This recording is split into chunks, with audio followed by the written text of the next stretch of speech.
Le grand matin Sud Radio, 7h-9h, Jean-Jacques Bourdin. Bien, nous sommes avec Pascal. Bonjour Pascal. Bonjour, M. Bourdin. Vous êtes à Nogent-sur-Marne, Pascal, et vous êtes satisfaite de la victoire de Bruno Retailleau, alors que vous avez voté Wauquiez. Ah, tout se fait. Et que j'ai adhéré pour voter Bruno Retailleau.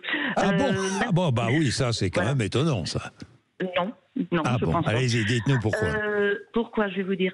D'abord, je suis une récente adhérente, réadhérente, bien que de droite depuis toujours et de famille gaulliste. Oui.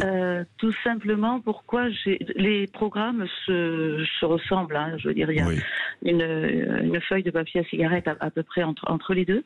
Mon idée à moi, c'était juste il fallait pas qu'il y ait un trop gros écart.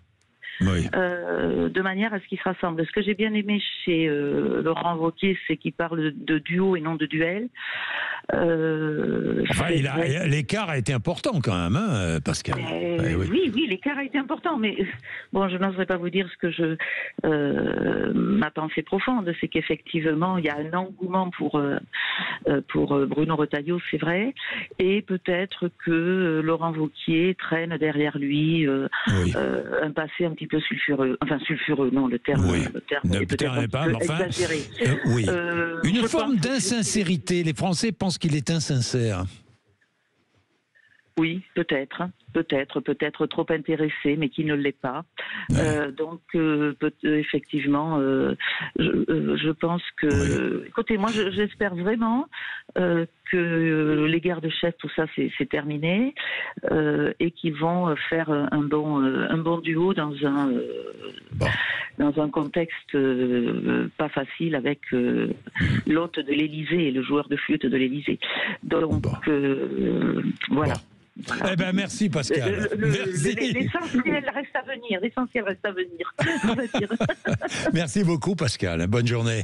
Bonne journée. Marc est à Paris, chauffeur de taxi. Tiens, vous participez à la mobilisation aujourd'hui, Marc. Bonjour. Bonjour M. Bourdin. Oui, tout à fait, oui, exactement. Oui, pourquoi Dites-nous pourquoi. C'est une catastrophe, parce que les tarifs régressent sur les transports. On est de l'ordre de 0,89 centimes du kilomètre, donc en dessous de 1 euro. Ça commence à être de l'ubérisation, et cela devient moins rentable. Et pourtant, on a besoin des taxis pour le transport assis. Mais alors, comment faire pour que vous gagnez bien votre vie et pour que la sécurité sociale perde moins d'argent dans ce transport sanitaire? Comment faire?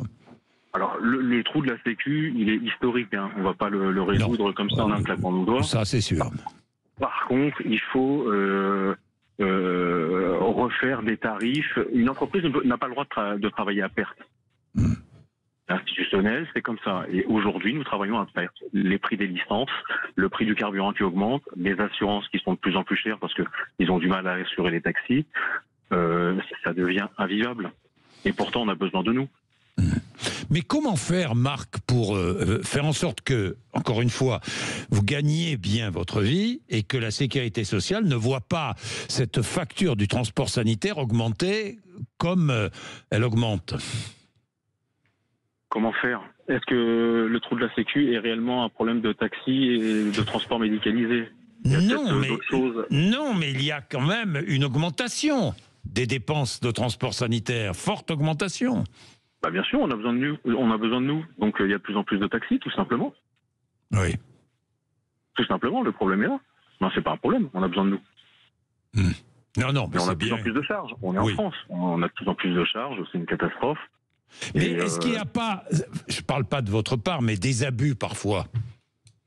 Il y a toujours des abus, M. Bourdin. Dans chaque secteur d'activité, il y a toujours une brèche. Oui.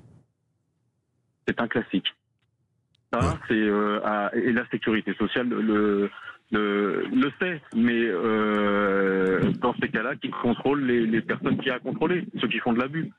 Et les gens sérieux qui travaillent, on nous laisse tranquilles. Mais c'est comme ça, M. Bourdin, dans toute la France, hein, à Marseille, à Bordeaux. Oui. C'est pas propre à Paris, ça c'est sûr.